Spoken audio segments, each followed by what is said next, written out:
On this edition of ITG, the Mountaineers get ready for Senior Day, the final home game of the year. We'll preview UCF rolling into Morgantown for the first time as a Big 12 foe. All of that and more on this edition of In the Gun. You are now watching Believe. ITG. With Wes, Owen, and Jed. Single. I've got the best teammates in the business here, all right? No way! They both played the game. They both know the game. Owen is the runaway beer truck known for having some fun. Owen Schmidt, you have a podcast, In the Gun. Owen Schmidt, like a runaway beer truck down the sidelines. Jed is the signal caller who is the X's and O's and the brainiac. First of all, Jed's research is pretty impressive. So we've combined those two skill sets. Skills I've acquired over a very long career. You are In the Gun. Once you enter this family, there's no getting out.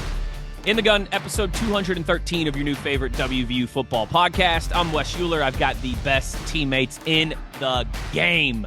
We have the signal caller, Jed Drenning. We will be joined in a few minutes by the beer truck, Big O. And as always, you know this episode of In the Gun brought to you in part by our friends at BetOnline. The game starts here. And Jed, a little headlines to kick around to get us started here.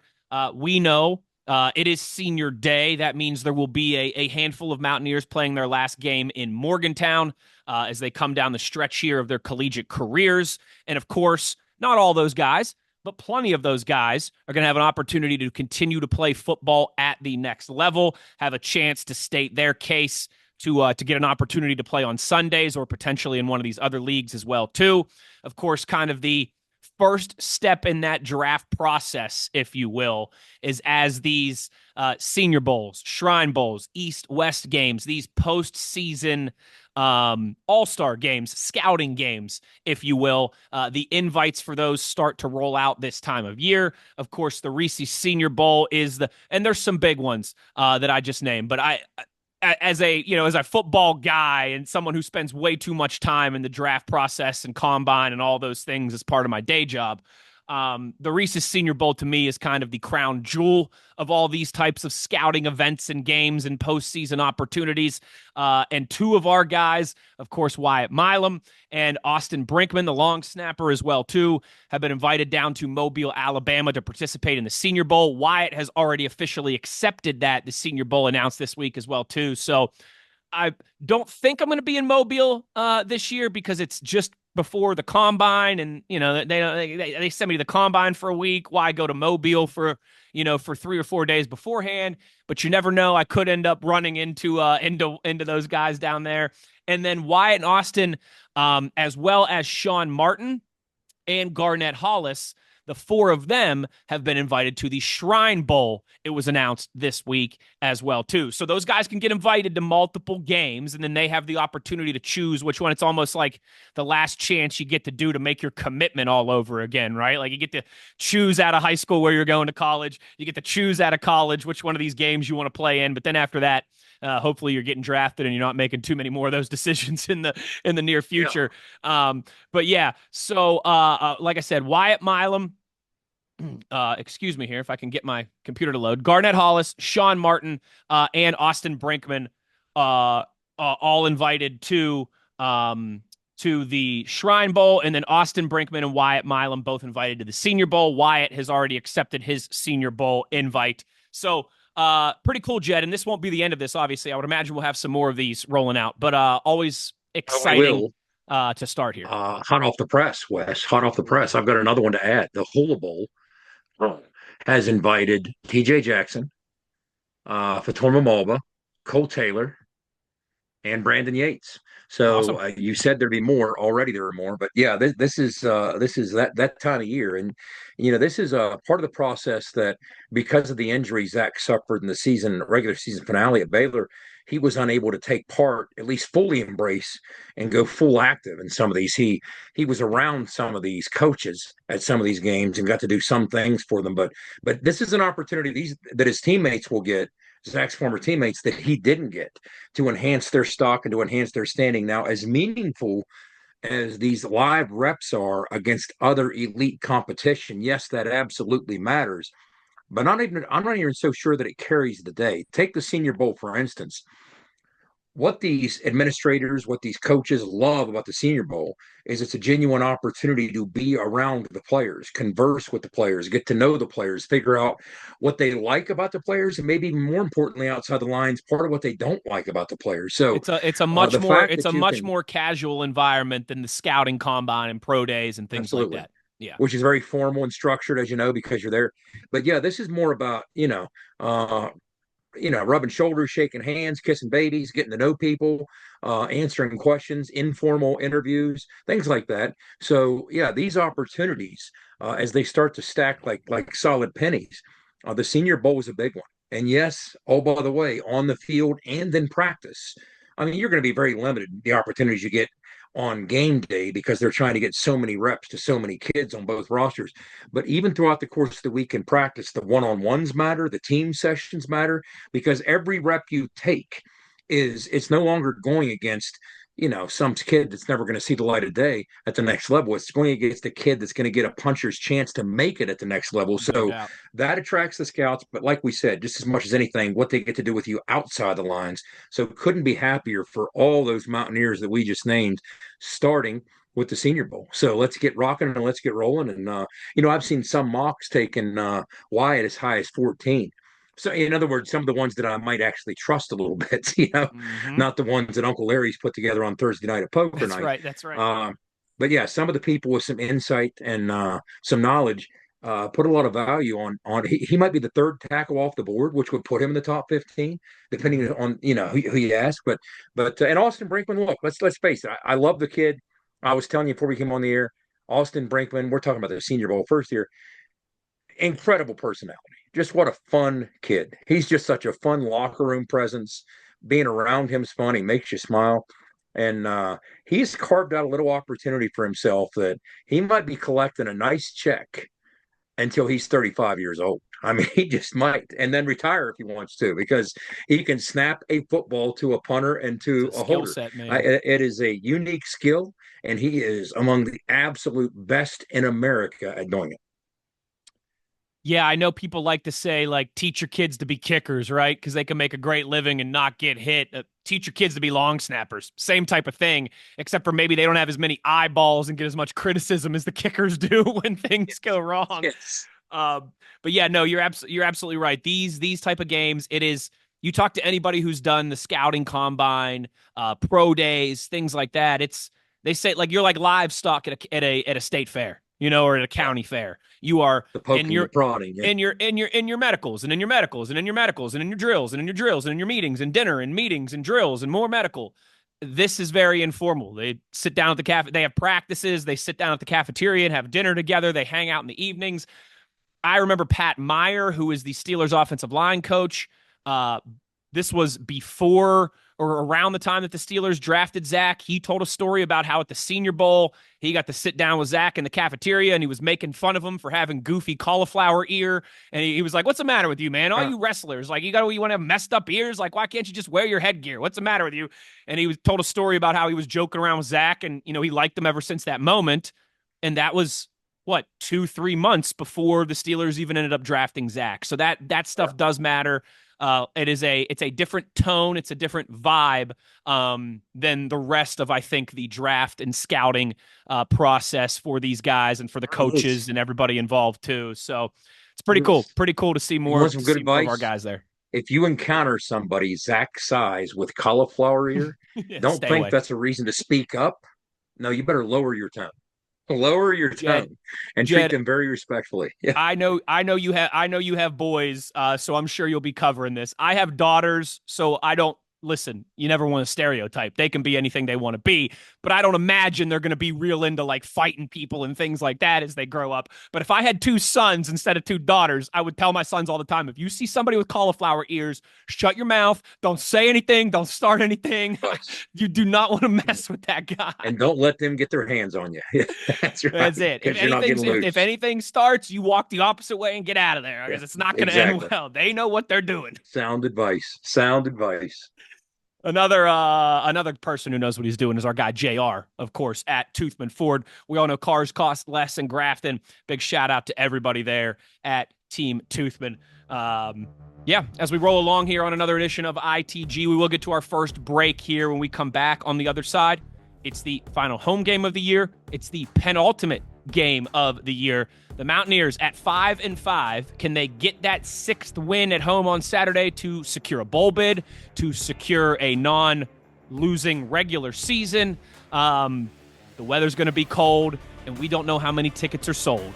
But we're going to break it all down when we return on the other side. Jed Drenning, Wes Euler, you are in the gun. For nearly 20 years, Fortis has been the nation's leader in providing guaranteed roof performance programs for commercial buildings. Fortis offers roof performance solutions that feature extensive initial and ongoing reconditioning for commercial buildings as an alternative to traditional replacement, with long-term performance guarantees that are backed by global leader Lloyd's of London. Fortis offers a comprehensive range of roof performance management programs that provide financial security, extend the life of our customers' roofs, and make a significant impact on ROI. Fortis is currently improving performance and increasing ROI for customers at more than 4,800 locations, with more than 140 million square feet protected, including many Fortune 500 companies that have turned to Fortis to save money, gain financial certainty, and extend the life of their existing roofs. Fortis has helped customers save more than $520 million in capital roof replacement costs for an average ROI of over 250%. To learn more, visit fortis.us.com. Fortis, roof performance and financial certainty guaranteed. Nobody supports the blue and gold Mountaineers like Toothman Ford. With over 20 NIL deals and counting, Toothman Ford continues to rally behind our student athletes. And it's time we rally and support the dealer that supports the Mountaineers. Not only does Toothman Ford offer the best prices in the state on pre-owned, their never over MSRP campaign on new Fords guaranteed to save you thousands. Drive with pride all season long, knowing you're supporting the dealer that fuels our Mountaineers. Toothman Ford, where cars cost less, in Grafton and at toothmanford.com. Back in the gun here as we roll along, come down the home stretch of the season, just two more games, one more game at home. It is the UCF Knights rolling into Morgantown's second time in program history, but first time as a Big 12 conference foe that we welcome UCF to Morgantown. Jed, let's get into some of their personnel. Let's get into some of the matchups and things to keep an eye on here. And listen, you're the signal caller. You're the one who does the study. You're the one who's got the information. But I got to think, if we look at the UCF offense and we start there, a lot of it is centered around their run game and R.J. Harvey, the senior who's having a massive season. And so I got to think a lot of it, for us, begins with slowing him down. Am I wrong in that regard? Not at all. R.J. Harvey's as advertised. We saw him last year. He managed 100 yards on 14 carries against us in Orlando. 5'9", 208, compact kid, shifty kid. But just what I see with him, Wes, is a model of consistency. He rips off these sizable chunks, 10-plus yards at a time. He leads the nation in 10-plus yard runs. He's just so incredibly consistent. They're so often ahead of schedule because him and the rest of the offense don't fall behind schedule that often. That's how they've managed to start 4 different quarterbacks and still lead the Big 12 in total offense. Those two things shouldn't live in the same world. You shouldn't have 4 different starting quarterbacks and lead your conference in total offense, right? Players like R.J. Harvey have made that possible. The weapons they have on the perimeter have helped make that possible. But R.J. Harvey, second year in a row, he's a Doak Walker semifinalist. This year so far, after almost 1,500 yards last year, he's at 133 yards a game. He's number 1 in the Big 12. That's number 3 in the country. 19 rushing touchdowns, leads the Big 12, top 5 in the country. Even in the pass game, they activate him often. 15 catches, but for big yards, 229, couple scores. So once again, just wickedly productive. But the big word I'd use with him is consistency. You give him the football more often than not, you're going to be picking up something, and you're going to be staying on schedule. It's so difficult to get them behind the chains. Gus Malzahn's done this for a long time. Gus Malzahn's been doing this for decades.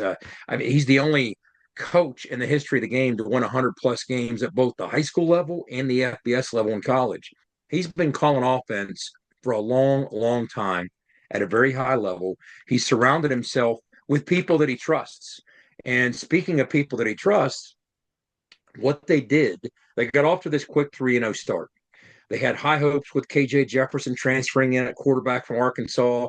People saw this big, sizable 250-pound quarterback, and they were thinking, wait a minute, Gus Malzahn, 250-pound quarterback? You see where I'm going with this? Yeah. Shades of Cam Newton at Auburn, maybe? It didn't quite work out that way. A month into the season, they start to see some struggles.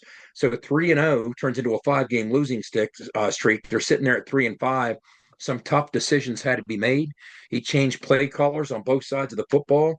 He leaned to his old buddy Tim Harris on the offensive side of the football and said, look, you're going to take over play calling duties. We've dropped 5 straight. We need some innovation. We need some energy and change. First week calling plays was a 56-12 trouncing of Arizona, and all he did was go out and earn Big 12 Coordinator of the Week honors in his first week calling plays for UCF. They inserted a new quarterback in Dylan Rizek, freshman, fourth guy they tried, but you hit on it, Wes. So much of this happens because of their ability to lean on RJ Harvey. He's been consistent for them for a long time. Orlando kid, stayed home, and his last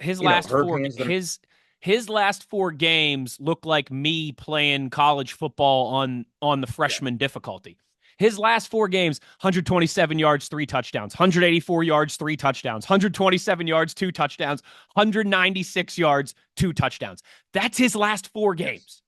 That's his last 4 games. Good luck. So aren't there parallels to the discussion we were having last week with Baylor? Oh, earlier in the season, they were struggling, but boy, look at their last 3 games. They're really amped up. Well, he's got 10 rushing touchdowns in his last 4 games. Like, good Lord. Yeah, his last 4 games. And this is an offense, Wes. They lead all of Power 4 in yards per carry. They're averaging 6 yards a carry this deep into the season. We're 10 games in. Last year, they averaged 5.6. That was good enough to lead the Big 12. This year, they're leading all of Power 4. So they are consistent and productive. Let's go back to the consistency piece. I talked about the 10-plus yard runs with RJ Harvey. Well, it's not just RJ Harvey. Other guys touching the football in this offense are equally productive. Here's another number for you. 35.8% of the time, almost 36% of the time that UCF runs the football, it's a first down. That's number 1 in the country, tied with Army. And you know what Army's all about, right? So, yeah, these things just speak to this incredible level of consistency. And the problem you encounter as we work our way into some of these other weapons they have. Yeah. You would think putting up these rushing numbers, well, they also might be a time of possession team, right? Not so much. They rank in the lower, so many of the Big 12 in time possession. Well, there's a simple reason for that. They're in the top 15 of the country in terms of how often they use tempo. So they're a tempo team. There's parallels to what Owen played in with Rich. It's a true power spread, running power spread that uses tempo to catch you being misaligned. And they're very good at it. And like I said, right now, Tim Harris is calling this at a high level. They're executing this at a high level. Now, let's get into some of the other weapons outside of RJ Harvey if he's not enough. If he's not enough. Yeah, before we do that, just real quick, a thank you to our friends at Fortis as well, too. Our buddy Rick Lewis for Roof Performance. Where's your what? Got a really cool book in the mail from Rick. Yeah. Did you? It's upstairs. Yeah. Love it. Maybe that's an early Christmas gift from Rick Lewis. To know Rick Lewis is a Christmas gift. I mean, every time you turn around, he's giving you something, right? It's like, it's just the kind of guy Rick is. He's constantly, hey, do you need this? No, not really. Well, I'm sending you 2. It's just like, he's just one of the nicest guys you'll meet. He is. Yeah. Roof Performance and financial certainty guaranteed. You got to visit fortis.us.com. Yeah, Jed, up to you. You want to go into some of the wide receivers here? We can do that. Yeah, I didn't know if you wanted to talk more. If you wanted to talk more about the quarterback situation, or if you wanted to stay with the talented eligibles, but they've got a nice crop of guys, I think, that have kind of put their hand in the pile here. Starts with Kobe Hudson. He would be the one that I think over 600 yards receiving on the season. He's averaging nearly 16.5 yards per reception, 3 touchdowns on the year. But if you look at it, it's a very balanced passing attack. Like if they have, let me see, 1, 2, 3 guys on the roster who have 20 or more receptions, and then they have 4, 5, 6, 7 guys on the roster who have 10 or more receptions. So seems like almost by committee there with a bunch of different guys in the wide receiver group who can make some plays. The one common thread there is they all make contested catches. They all trust them with 50-foot 50 balls with the football in the air, including their tight end, Randy Pittman, who had a great season as a true freshman last year. But if you continue working your way out of the backfield, outside of Harvey, who gets obviously the lion's share of the carries, you have a transfer from Cincinnati who was the starter at Cincinnati last year in Miles Montgomery, who's been pretty productive for them as well. He's averaging over 6 yards a carry. They had this Boone kid who spent a couple years at Maryland. He was a standout at Toledo. Last year put up big numbers in the MAC, 1,400 yards rushing with Toledo. Early in the year, he was doing big things as one of their three-headed monster. He's gone AWOL. He hasn't played in 4 games, and nobody down there even understands outside the program. Why is he not playing? What's going on with this kid? So there's that name, the Boone kid, to stay conscious of, even though he hasn't played in a month. If he does, he's a handful. But when you look at these wideouts, the consistent piece is their ability to attack the football in flight. They've, as a team, Wes, made 29 contested catches against a struggling West Virginia secondary that has to alarm you. Kobe Hudson, again, we go back to that consistency word, 33 straight games with a catch. So he always shows up. He always plays. Jacoby Jones on the other side. Here's a number for you, Wes. He's graded out at 92.2, according to PFF, on 3rd and 4th down, which is best among all FBS wide receivers, according to PFF. He has 20 catches this year. 12 of his 20 catches are on 3rd and 4th down. So when they need to move the sticks into possession situations, keep an eye on Jacoby Jones because he has been an absolute handful. Another kid that transferred in from the MAC. He was at OU, 2 years at OU. He was highly productive, 53 catches. But he's doing big things for them. And he, too, you talked about R.J. Harvey getting hot. The last 3 games for Jacoby Jones, 18 catches, almost 300 yards, and a couple touchdowns. Again, he has 9 contested catches this year. When you look at Kobe Hudson on the other side, Kobe Hudson's 6'1", 200 pounds. He has 11 contested catches. Jacoby Jones, 6'3", 228 pounds. It's like a tight end playing wideout. He has 9 of those contested catches. And then Randy Pittman finally rounding things out from a target standpoint. They target him pretty often. He has 19 grabs, the tight end spot. He had 3 against West Virginia last year. And for that matter, Kobe Hudson had 2 touchdowns in that game in Orlando against West Virginia last year. And it all starts with the offensive line. We talked about Herb Hand, our old buddy Herb, last week. Has a long history all the way back to their days at Tulsa with Gus Malzahn, and has done a great job piecing this UCF offensive line together.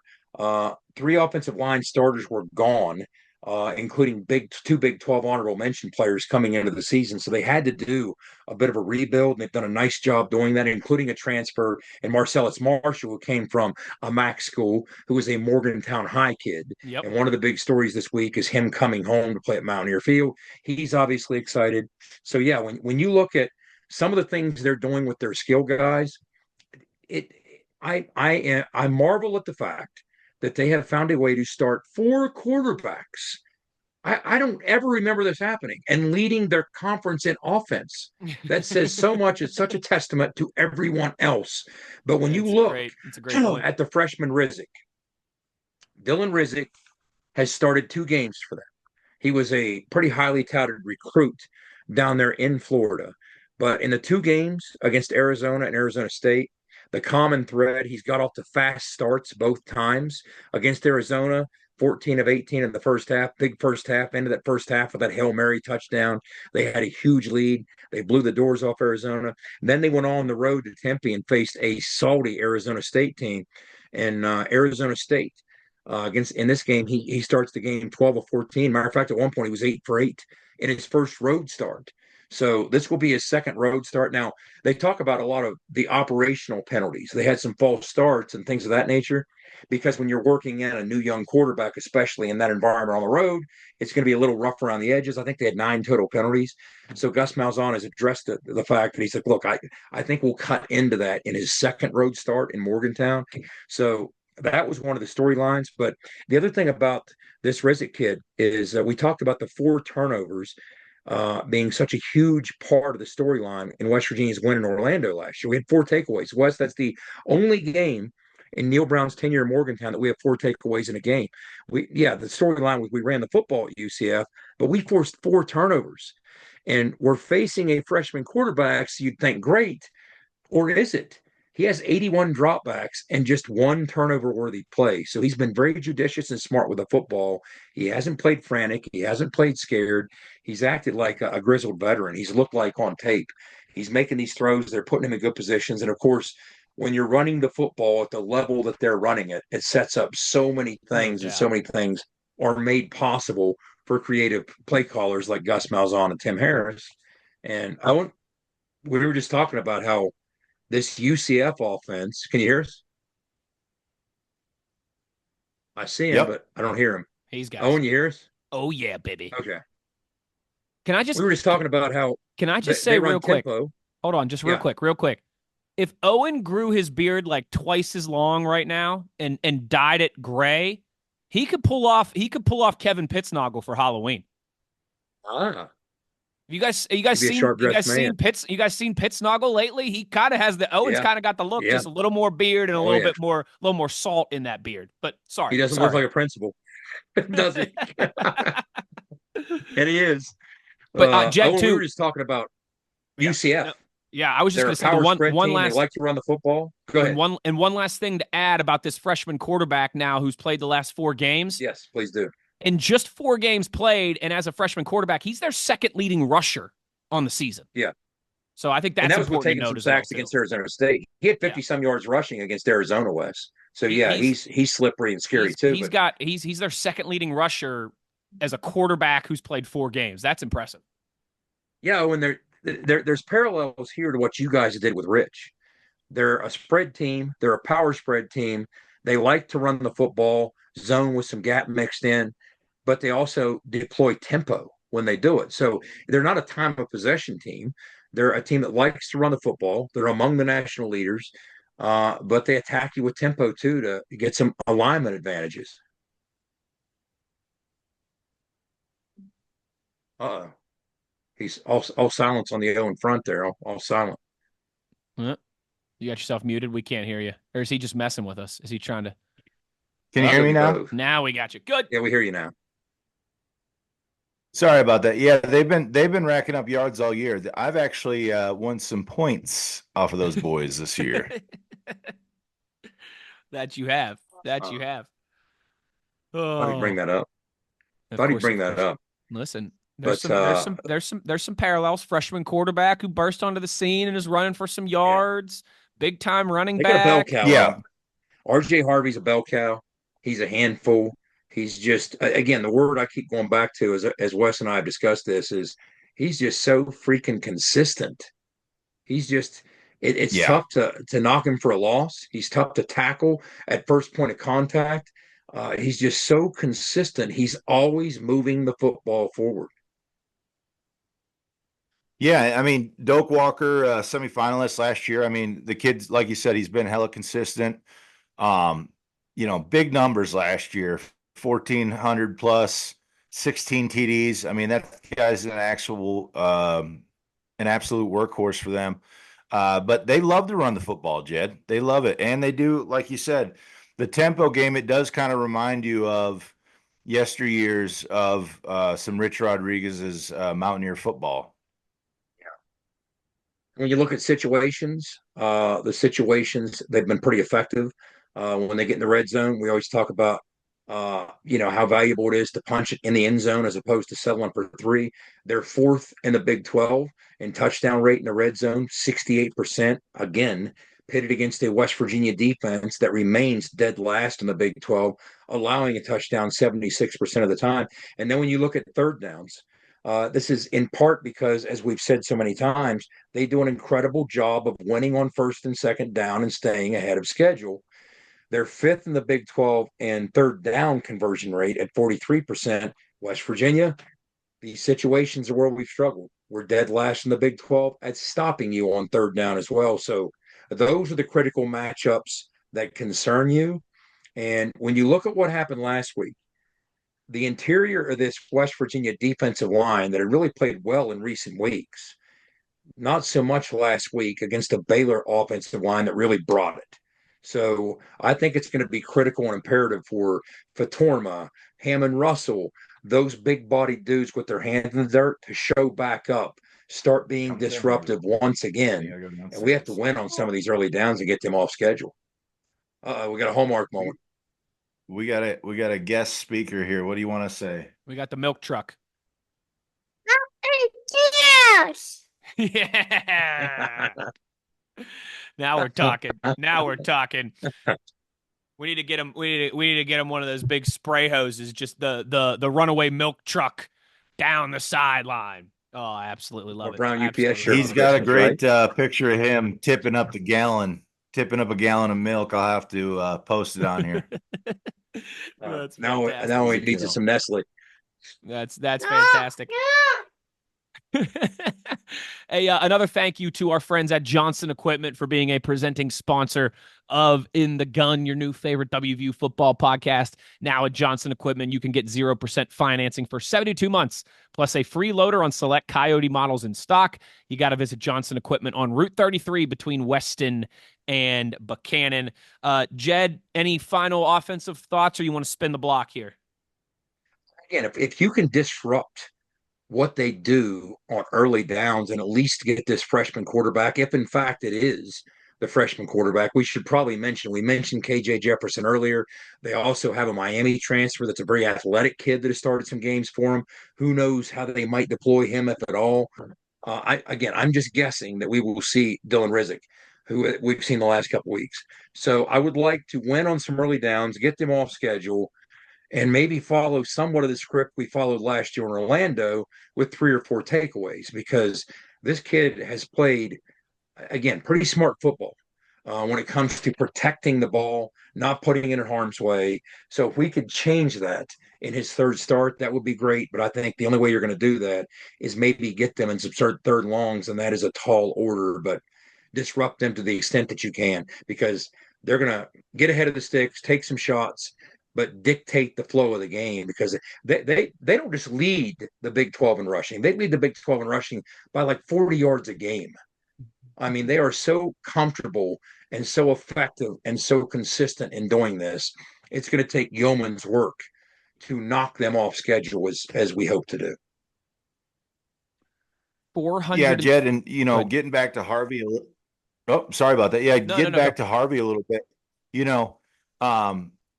Got to contain him. I mean, he's averaging about 133 yards a game. I mean, third in the FBS right now. I mean, solid player, leads the nation in, I guess you would call them explosive. Would you 10 plus runs, 10 yard plus runs, 44 on the year. And look at his passing from last year to this year.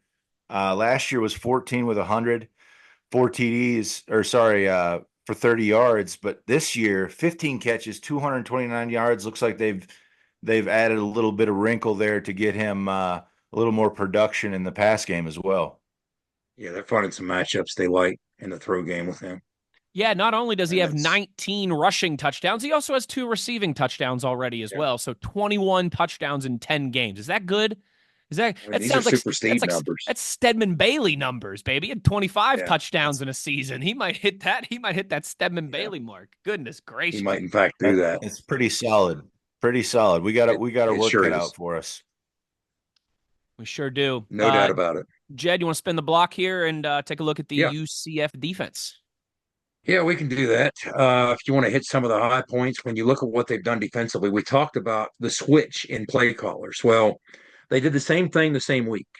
Again, got off to that 3-0 start, dropped 5 straight. They're sitting there at 3-5. They changed their play callers on the offensive side of the football, moving to Tim Harris.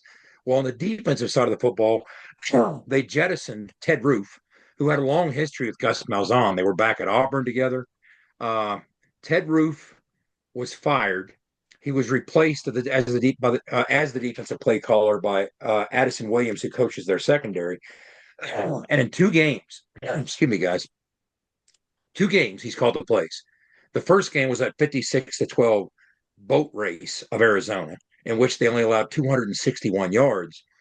Now, the second game that he called plays, they lost 35-31 at Arizona State. But, guys, that score is kind of deceiving. They held Arizona State to a season low 260 yards. The reason it was 35-31, they outplayed Arizona State. Arizona State blocked a punt and scored. Arizona State had a pick six and scored. That was the difference in that football game. So you're looking in two games. They've allowed 260 in each. And in the first game against Arizona, they allowed 5 yards rushing. That's very alarming when you understand and recognize West Virginia is obviously going to want to run the football. That's not going to be an easy chore.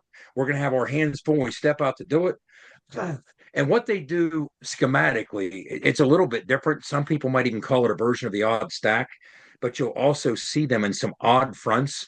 From a configuration standpoint, I find myself charting the personnel they deploy at various spots because the best way to describe it, it is some version of the odd stack, but just as often they're in what will be called even a 2-5-4. You have two beefy 300-pound interior D linemen, but then the edge guys sometimes drop off, sometimes are involved in the pressure package. They'll even run not just 2-4-5, but 3-4-4. There's all kind of configurations that they throw at you, and they'll blitz a little bit more than the teams we've seen in recent weeks, close to a third of the time. So once again, they're going to try and dial up pressure. They're going to try and do some creative things to you. They're more disruptive guys against the run than they even are against the pass. You see a lot of run blitzing out of this football team. They're not among the league leader as a team in sacks, but they are among the league leaders in TFLs, and that's part of the reason why. Once again, when I'm charting their personnel closest to the football right there at the point of attack, here are the number of TFLs. They're two interior tackles, 6 and 5.5. They're two edge guys, 5 and 5. Their field backer, 5. I mean, they're distributing these TFLs and all being disruptive in their run fits. So once again, we go back to this. You're seeing all these strange configurations, all these exotic looks. Sometimes it's odd, sometimes it's even. They're moving pieces around. It's a Brandon Yates kind of day. There's gonna be a premium on communication. You have to ID things, you have to communicate, and that's what it's going to take. Because if we want to get humming, they know we want to run the football. First and foremost, they're stepping off that bus, or stepping off that plane, then off that bus, knowing that we want to run the football just like we know they do. And they're going to be hell-bent on stopping and enforcing us in this inclement weather to try and beat them throwing the football. And when you look at some of the things we've done, guys, especially with Garrett in the lineup, as a runner, Garrett is number 3 in all of Power 4 in yards after contact. That's all positions. He's 3rd in the nation. Running backs, quarterbacks, I don't care who you are. Garrett Green is number 3 in the nation, averaging 5.3 yards after contact. That's incredible. He's playing with spirit. He's playing with determination. It just at times hasn't been enough. Once again, you have to keep leaning forward and believing in what you're doing. And again, from a production standpoint, Garrett has 29 runs of 10 plus yards. That's the most among all Power 4 quarterbacks. So, yeah, it's a battle of wills and it's a battle of burst on the interior of the West Virginia run game, the UCF run game. Who's going to stay ahead of schedule? Who's going to have an opportunity to win more on third down than they lose? And who's going to protect the football? UCF is going to try and disrupt us. And if we want to avoid that, it all starts with communication and identification. You have to get a common message across the offensive line and make sure we're doing what absolutely needs to be done to address that. Jed, I wanted to point out, I know I'm jumping on late here, but I'm sure you guys have mentioned, if not, I'll mention it here, old Herbie Hand, right? Yeah. Down in UCF. So, you might see some of those similarities. Yeah, there are. From the yesteryears of Mountaineers with as the tempo, all that good stuff. There are parallels when Herb was up there coaching our tight ends. But a final note. Yeah, so much of this is going to be right there at the point of attack. It's a Matt Moore, Herb Hand kind of game. And the biggest change I see from a production standpoint or an effectiveness standpoint in this UCF defense, last year you could kind of have your way with them up front. You could push them around and bully them. You really could. And the funny thing is, especially on the interior parts of this defensive line, that they brought back all four of those tackles. So they lost a couple of their edge guys, but on the interior, the beef is the same as it was last year. But those guys obviously took it personally. They're playing football on the interior at a much higher level. Last year, they were dead last in the Big 12 against the run, allowing almost 200 yards a game. Last year, West Virginia went down to Orlando, punched them in the mouth, and ran for 286. Guys, that 286 that we ran for last season, no opponent this year has run for as many yards as we did against them last year. They're not letting teams do that. They're number 2 in the Big 12 against the run. They fixed that issue. So it's a much different challenge than going down like we did a year ago on the road when we were really humming in the run game and trying to push them around and bully them and running for 286. This year, it's not quite as easy to bully these guys. They've rectified a lot of that. Part of it, they addressed at the second level. I think they're better at linebacker than they were a year ago. They got some transfers in there, some really productive kids, some starters from elsewhere. You got a starter from Vandy, a starter from Cincinnati. You got some productive kids that have made a difference for them at the second level against the run. So they're not the same defense that they were a year ago. So it's a much stiffer challenge. We're going to be trying to do, from an effectiveness standpoint, some of the same things. We have to be able to run the football, but you're also going to have to demonstrate some level of balance in throwing the football to loosen things up, maybe force them to drop a guy out of that box, maybe a resource on the perimeter that you can push out to make things a little easier for that offensive line against a front seven in UCF that has not been an easy challenge for any offensive line this year. And last thing I'll add. Agree. You wonder if some of the recruiting. Sorry, Big O. Go ahead. I think I'm on such a delay right now, dude. I'm sorry.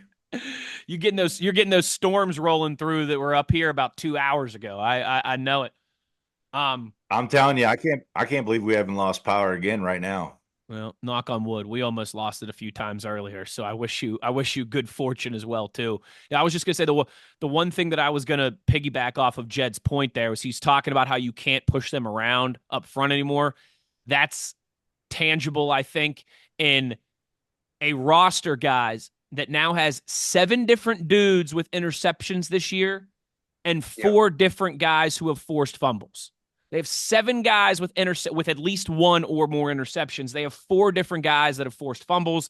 They also have 4 guys that have a handful of sacks as well too. So I think when you fix the front of that defense, right, Jed, you can kind of see the trickle down effect there for everybody else. Yeah, and West, they're playing so much better on the interior, and it all starts there. When you push people around with those 295-pound, 310-pound defensive tackles on the interior, there's 2 big bodies that they like to isolate as 1 techniques, 3 techniques. They'll move them around some. But on the second level, I thought last year, they were kind of an average football team at linebacker on the second level. This year, what they did was, again, they dipped into the portal. And when you look at the 3 key guys they brought in, Ethan Barr was a 2-time captain at Vanderbilt. He played a lot of football in the SEC at a high level. Well, he's manning the fort, Owen, right there in the middle of that defense, especially against the run. He's been highly productive. Deshaun Pace, he was a starter last year against West Virginia when he was at Cincinnati. He had 12 tackles in Morgantown in that game last year. He was a solid football player for the University of Cincinnati. They plucked him out of the portal. And then finally, the other addition, who has been very productive for them at linebacker, was an FCS All-American from Idaho, Exree Alexander. He's been incredibly productive. He's more twitchy with some burst. But those 3 guys behind that defensive line have looked much differently than what they had behind that defensive line a year ago. And for that matter, the defensive line, especially on the interior, looks a lot different than it did this time last year. So to me, that's how it's changed.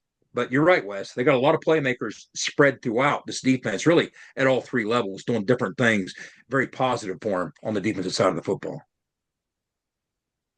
Well, there you go. There's the report from the boys. Gentlemen, I think that just leaves our last break, and we'll come back and do our pick'em on the other side. Does that sound good to everybody? Weapon, Wes? Okay, hit me with the secret weapon. Okay, I tweeted this earlier this week, or maybe even today. Weapon X. Cole Taylor, number 3 in Power 4 among missed tackles forced by tight ends. Cole Taylor sitting there with 35 receptions. is poised to have more catches than any West Virginia tight end. Matter of fact, he may already, than Anthony Back played here.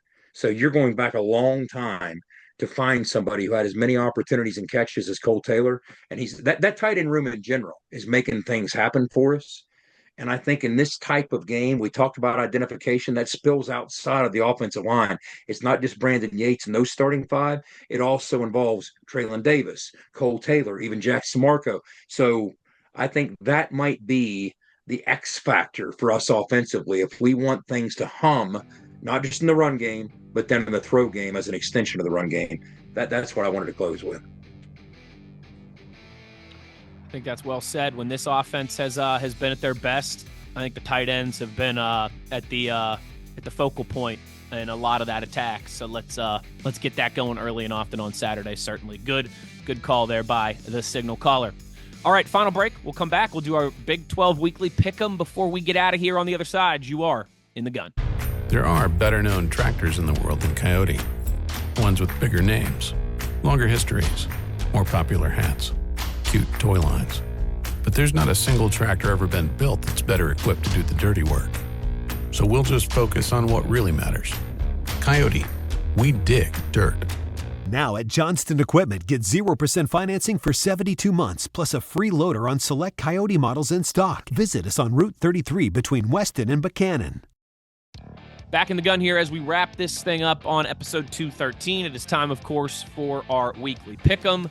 Signal caller of the week, beer truck of the week, offense and defense of the week across the Big 12 Conference. But before we give those picks, Jed, a recap of how we did last week.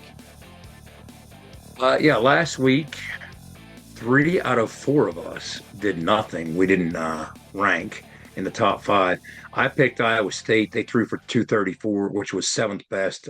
Zip, 0 points for me. Colorado led the way with 340. You, as a scoring defense, picked Colorado versus Utah.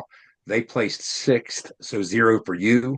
The fewest points allowed were Arizona, 3 versus like Houston. Yeah, after giving up 56 the week before to UCF. Hilarious. Skylar offensively picked BYU. Of course, they got upset by Kansas, kind of, sort of. They only scored 13 points. They finished next to last. So his woes return. Colorado led the way with 49 points, and Owen was the lone gunman here. He was the only one to score. He picked West Virginia to rush for the most yards. West Virginia ran for 262, which was nearly the most yards in the Big 12. Cincinnati against Iowa State ran for 287. So Owen gets 4 points, which now that brings the standings to, and after that I will hit our viewer/listener picks. The standings are, with just a few weeks to go, Wes has taken the lead at 33. I trail at 31. Owen at 27. Skylar at 15. I'll tell you what, just a couple weeks ago, Beer Truck was way back. I'm starting to feel, Wes, like you and I are Louisville, and it was 24-7 a bit ago, and now it's like 24-17. All right. Okay. Are they about to try the onside kick? Some of the fans are running back in from the blue lot. That's right. That's right. Coming down Valley View. That's right. Oh, shoot. Fantastic. Hey, it ain't about how you start. It's about how you finish. So we had one listener get 2 correct. That was Sean from Wheeling, who correctly picked Colorado to pass for the most yards and Colorado to score the most points. So shout out to him for getting 2 correct. And now it's up to us to pick this week's Big 12. Is. Okay. Well, since Big O was the only one who got points, we'll let him go last. We'll let him sit on the throne there for a minute. Skylar is on daddy duty, and we've been unable to get a hold of him to get his pick, but that's all right because he'll be back with Jed on Phil Steele Friday, so Jed can make him give his pick Friday morning before we get to the weekend still as well. Jed, you want to go? You want me to go? Rock, paper, scissors? Go ahead. I'm looking at one thing as I go here. I'm gonna go back to my bread and butter. I think the team that has probably won me the most points this season, if I were to go back and add it up, I'm gonna take Iowa State on the road in Utah, a Utah team that is just stumbling to the finish. Give me the Cyclones to shut down the Utes in Salt Lake City as my defense of the week. That's pretty bold. I see you're under though. I get you. I hear you. Okay, I tell you what I'm going to do. I'm gonna go back to an old favorite. I'm going to go with Colorado on the road at Kansas, and there is a doomsday scenario that people have mapped out in which the Big 12 might not get a team in the 12-team playoff. And it would take all these catastrophes. Like it would start with Kansas beating Colorado. And then all these other crazy things have to happen. You have like a 4-loss Big 12 champion. Sure, It's crazy like that, right? So let's start by preventing that. Because I'll tell you what, Colorado's 4-6, fresh off a win against a top 10 team on the road, or excuse me, Kansas. Kansas is the best 4-6 team in America. Hey, period. We've said this all year. How are they 4-6? They're a good football team. They just proved it on the road at BYU. I think they're going to find a way to maybe run the football enough to make this interesting against Colorado. Colorado's saltier against the run than they have been. As long as it's a game, Colorado will keep throwing. And I think that's the case. And I think if you let Shedeur Sanders throw for 4 quarters, he'll pile up some numbers. So I'm going to take Owen Colorado on the road to throw for the most yards. Who you got as your rushing offense? I think DJ Giddens is going to carve Cincy up at home, man. I think that's my pick. You know what? They're due. They're due. K-State is due. Yeah, they are due. So that's K-State at home. That's a good pick. And yeah, Skyler he'll be on Phil Steele with me tomorrow. We'll build this. So we haven't heard back from him. These days, we just assume he has daddy duty anytime he's not around. So he's either sleeping or listen. His daughter isn't even a month old yet. He's either sleeping or changing diapers or cleaning bottles. That's one of those. We'll catch up with him. We'll catch up with him with Phil Steele, and get his pick. But that's how that shakes out. But I don't want to put you on the spot. If you don't have one, fine. We'll revisit it next week. But I wanted to turn this into a regular feature, and we keep forgetting. We've been busy with other things. But, any beer truck tailgate recipes off the top of your old noggin, or you just want to save it for next week? I'll do one real quick. We'll do some pulled pork. Okay. Oh, yeah. All right. Tried and true pulled pork. If you want to, entry level barbecue, okay. Tailgate favorite, right? Some pulled pork. All right. Get you a pulled pork, pork butt. All right, take her out the package. Season to your liking. Now, I'll tell you how I do mine, okay, because I'm all about flavor. But I'm a traditional SPG guy, right? Salt, pepper, garlic. I'll throw a little bit. I'll do 1 part salt, 1 part pepper, half part garlic, and I'll do a half part chili powder. Oh, yeah. Okay, just to kick it up a notch. Okay, smoke it. Roughly, 6-7 hours. Generally, I smoke it till the fat cap on top splits. That's where the magic starts to happen. Then I foil it up. I put 1 cup of apple cider vinegar in there. Okay. Then you wrap it up, put her back in the smoker or your oven, whatever you want to do to finish it. Okay. Once you pull it out, once it's finished, once that bone comes out clean, okay, that means it's done. Let it rest for at least 2 hours. At least. All right. It doesn't. At least it's the longer you rest it, the better, the more juicy, the better it's going to be. It gives that time for that cider vinegar, all those juices from the fat that's rendered and the meat, right? It's made its own little broth. Pull it out. It's at this point you can basically take your hand and mush the entire thing into oblivion. You'll mush it out. You'll save all that rendered juice, right? Save it all. Do it in there while you're doing it, picking it out, right? Pick out what you like, what you don't like. I always like taking the fat cap off. This is expert level. I throw it in like an air fryer or on a frying pan, crisp up the bacon, right? The top.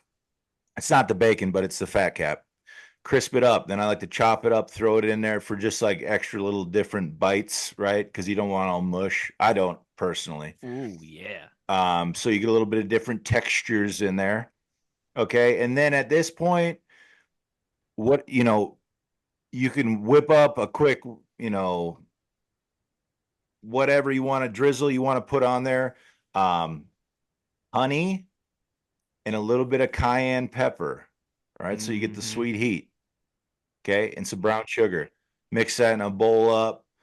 You can work it in a pan if you want to kind of reduce it down, heat it up so they blend a little bit better, and glaze that on top of all your pulled pork and like work it in, right? I don't like taking away the flavor of the pork with a bunch of other stuff. So usually I make that as like a little side they can drizzle. And I'm a proponent of like a solid good bun. Okay. A good bun. You got to get a good bun.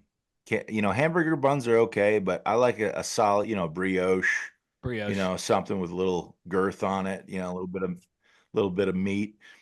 And then I'm a guy who's got to have some slaw on there, and I'll give the slaw recipe. Slaw, get you in some purple cabbage, chop that up so you got some color. You're going to go with apple cider vinegar, mayo, and brown sugar. Mix that up so it's like a sweet, tangy deal. Okay, and then you'll pour your mixture, put it on there, bam, on the top with that, and there you go. There's your pulled pork tailgate menu item of the week. 10 out of 10, no notes. That's part of the show. That's the best part of the show, Wes. Yeah. Well, I want to say we extensively covered this in our production meeting earlier. And Owen rehearsed this and everything. Yeah, right. Yeah. He just did that off the cuff. It's all off the cuff. We will say ahead of time, though, for next week, we got to talk about smoking the turkey, all right? Because I've been smoking the turkey now on Thanksgiving for a few years. Owen, I know you've smoked turkey. So next week we'll do smoked turkey. We'll be working on that one for next week, Big O. We'll do smoked turkey. I'll tell you what, that might have been the best part of the show right there. Yeah. I'm telling you, I got a great smoked turkey recipe. Well, I'll do a brined. Wes, I'll do a brined version and I'll do an unbrined version. Okay. Yeah, tune in next week. There's your tease. I love it. But I will say, if you don't brine your bird, you're basic. All right? I mean, come on. Well, that's what I'm saying. I'll do a brine and I'll do a basic. Okay, very good. Very good. Because I know Big O's brining that bird, all right? He wasn't born yesterday, baby. Fantastic. Love the pulled pork. It's a great idea for the tailgates, too. You smoke it overnight. You wrap it, you put it in that cooler for 2 hours when you're driving to Morgantown. Boom. Like Owen said, you can pull it apart with your hands, and cheap, easy way to feed a bunch of people. I think that's a great call there by the beer truck. That will do it for us on this edition of ITG. Still Phil Steele Friday, to kick off the penultimate week of the college football regular season. So plenty more to get to before we get to kickoff. But that will do it for this edition of ITG. A reminder one more time, based on how the weather is, I don't know if I'll be flying the flags or not. Okay, we're going to have to see how the weather is. But me and the boys will be in the Peach Lot one last time if you want to swing by and say hello if you're poking around the different lots, as we've got a 3:30 kickoff and some time to do some tailgating one last time here in 2024. For the new father / producer / co-host, Mr. Everything, Skylar Callahan, the beer truck barbecue extraordinaire Big O, and the signal caller Jed Drenning, I'm Wes Schuler. The one thing we ask of you is to be an ear and tell an ear about your new favorite WVU football podcast. Take care. We'll talk to you soon. You've been in the gun. ITG. The fun doesn't have to stop here. Be sure to hit subscribe and never miss an episode. If you have any questions, suggestions, or feedback, be sure to follow us on X at In the Gun Podcast. Join us again next time. Until then, tell an ear to tell an ear about your new favorite WVU football podcast.